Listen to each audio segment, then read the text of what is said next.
Good morning, guys. Good morning, good morning. I am coming to you live from my bed. I am not feeling the best. What happened was yesterday, I ate my diet yesterday wasn't up to par on what it usually is, and I ate some things I probably shouldn't have ate, and feel a little depleted, honestly. I feel a little dehydrated. I feel a little drowsy, so I have to really practice being kinder to myself. It's good every once in a while to binge or whatnot, and I don't really eat like that all the time, so it's okay, but when I have a lot to do, I want to be at my optimal energy level, right? So it's good to honor your body and honor your feelings, and just be at the top of your energy game. Does that make sense? Hopefully it does.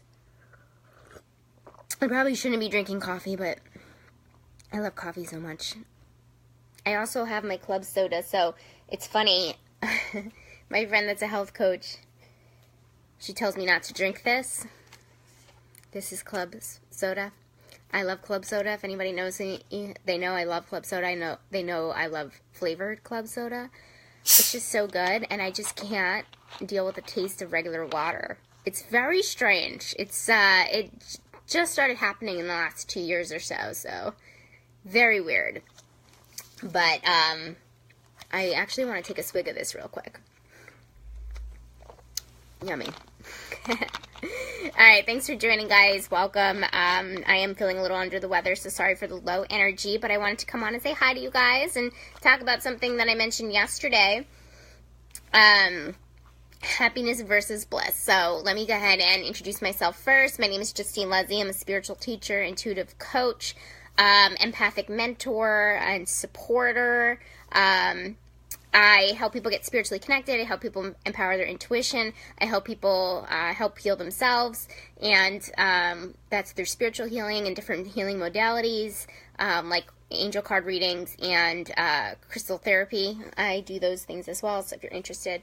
But I do all of these things for one thing, right? And I want everybody to achieve emotional freedom. I want to help people navigate their spiritual awakening. That sort of thing. So it's really, really important for me for people to live a life that feels good to them, and feel free, whether that's emotionally or mentally or physically or whatever it is. That's kind of the goal here.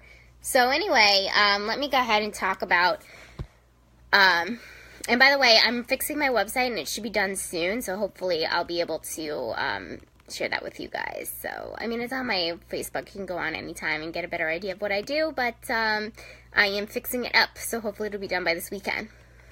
Busy girl. Anyway, happiness versus bliss, and I kind of wanted to get on and talk about this because I've been kind of struggling with that for a while. My whole life, I considered myself a happy person. I made a lot of jokes. A lot of people think that I'm super funny. At least I think that they think that. I've been told that. That's where I'm getting it from. An overall happy person. But what that happiness actually was, turns out, is that happiness was an emotion, right? So when people ask you if you're happy, and if you're happy in the moment, most of the people would say yes. But there's an underlying happiness that is not activated by any external sources, right? So when I say I was happy growing up, like I had a great childhood, I had goals, I had great friends, things like that. That created some happiness through my life. But was I sad at sometimes? Yes. Happiness as an emotion, and as we all know, all emotions, period, are temporary, right? So if you're feeling happy and that happiness goes away, then that's just the emotion of happiness. Does that make sense? If you're happy 1 minute and then you're sad the next, or you're unhappy the next, actually would be the opposite, right? That is just happiness as an emotion. And when I'm talking about happiness as an overall state of being, I'm talking about pure bliss, and that's the difference. I'll never forget the first time that I actually felt the pure bliss, and it wasn't until I got to New York City that I felt this, and I was like, what the hell is this? But it was like, what the hell is this in a good way? Basically, I was walking down the street in New York City, and maybe I'll give you a backstory so you can kind of understand. I've always wanted to live in New York City since I was a little girl. The only reasons I didn't is because I had boyfriends that I was with at the time that didn't want to move in New York City. Everybody told me it was so expensive. I thought I could never survive. It was this big scary thing, but this big awesome thing at the same time, right? And what did they say? When you're scared of something the most, that's when you should do it the most, right? When you are scared of something, when fear shows up, that's a sign that well, there's actually two different fears. There's a fear that you want it so badly it scares the fucking crap out of you, or it's the other fear that you really, really don't want to do this and your intuition is going off, right? So anyway, it was the first one. It scared the crap out of me because it was a good thing. I really wanted to do it. And actually, that's a good topic about distinguishing which fears are which fears. The good or the bad, or the positive or the negative. Sorry, I hate saying good or bad. Positive or negative. But I was walking, so I finally moved to New York City about 2 years ago. Best decision I've made in a really long time. Really, really hitting on a point, a passion in my life that was not fulfilled for 30 years because of all of those fears that came up, right? So just being here alone is a happiness that, sorry, hold on. Okay. Is a happiness that can't be taken away from me, right? So that means that it was actually that's a blissful thing, that's a blissful moment. So I was walking down the street, I had a cup of coffee, and I just said earlier in this live, I love coffee, and if you know me at all, I love, love, love coffee, always did. I had a coffee in my hand, the weather was not too hot, not too cold, I'm walking down the street, turning the corner to my apartment, and all of a sudden I just felt like a burst of euphoria. So I'm just like, what is this, right? I'm like, what is happening? And I realized that in that moment, I was just so blissfully happy, and no real no one was making me happy. It was me fulfilling my soul destiny, basically, because I always knew I wanted to be in New York City, that it was my soul was responding with bliss to my actions, my actions, I guess is what I'm looking for.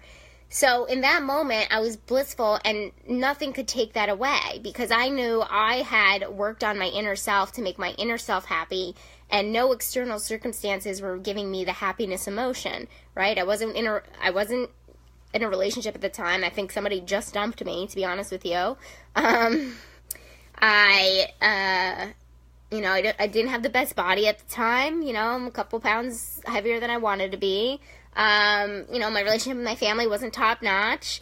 The external stuff wasn't in place, but I was deep in my soul in place. And that's what created a sense of bliss instead of the emotion, happiness on the surface. So does that kind of make sense to anybody? I don't know if you've ever experienced these blissful moments, but my soul calling, anytime you answer a soul calling, I think that's when bliss is, well, I know that's when, I know that's when bliss will show up. So if you follow your path, you will get euphoric moments like this continuously, and they won't be caused by an external circumstance. They will be caused by you following your passion and purposes. So that's the difference, because I have been a happy person. I wouldn't say there are times in my life where I've been depressed, and there have been times when I've been happy. So, but I would say generally overall happy, but definitely that was an outside emotion. And everybody knows that all emotions are temporary, right? So it was kind of like, as we evolve, we can't be happy all the time, but if we can create that base of bliss, then that's what's super important. And that's what I'm trying to convey today. Because you're really not supposed, a lot of people think that because you're a spiritual person or because, of stigmas and like people you see every day, like there are people that have ups and downs. I'm sorry. I do too. Like I am not, 100% happy all of the time. Like I get upset, I get hurt, I feel frustrated, I am hard on myself. Like there are so many emotions that as human beings, which we are, go up and down like a freaking roller coaster, and that's completely normal. We are actually built to evolve, right? So even something on the surface, for example, when I first started my job, my corporate job, it made me so happy. But then by the end of it, I was crying in the bathroom a couple of times a week, right? And that wasn't good crying. That was bad. That was, I don't want to use good. That wasn't positive crying. That was negative crying, right? So, it really depends. Life is supposed to fluctuate. You're not supposed to be, quote unquote, happy all the time. But if you build that base of bliss, you can create a life that feels good to you, because, it comes from the soul, so it's permanent. So does that make sense? Like all human emotions are temporary. So that's why when we feel happy about something that happens to us on the external level, on the human level, it's not sustainable. So if we can get to that place of being blissful all the time, these everyday human things that happen to us, they don't knock us down because we have that foundation. So, okay, hopefully that makes sense to you guys. If you have any follow-up questions about it, please message me. We can chat. I will not be on tomorrow. I'm taking off Friday, Saturday, and Sunday, and that's going to be the schedule from now on. I'm going to do Monday through Thursday, and hopefully this made sense. And all of this is really tied to intuition, right? And that's really what I focus on. I say all the things that I do in the beginning, but I've noticed I've built my life around my intuitive ability and how I feel my way through life, and feelings and passions and purposes, and all of this can be connected to your intuitive self, which I believe everybody has. So I think it's super important to activate it and empower it and follow it and trust it and all of those good things. So if you want to chat, I will put my Calendly scheduler in the comments of this live, and hopefully you guys can book some time with me. We can chat. So I will talk to you guys soon. See you Monday. Have a great weekend, and yeah, we'll talk soon. Bye.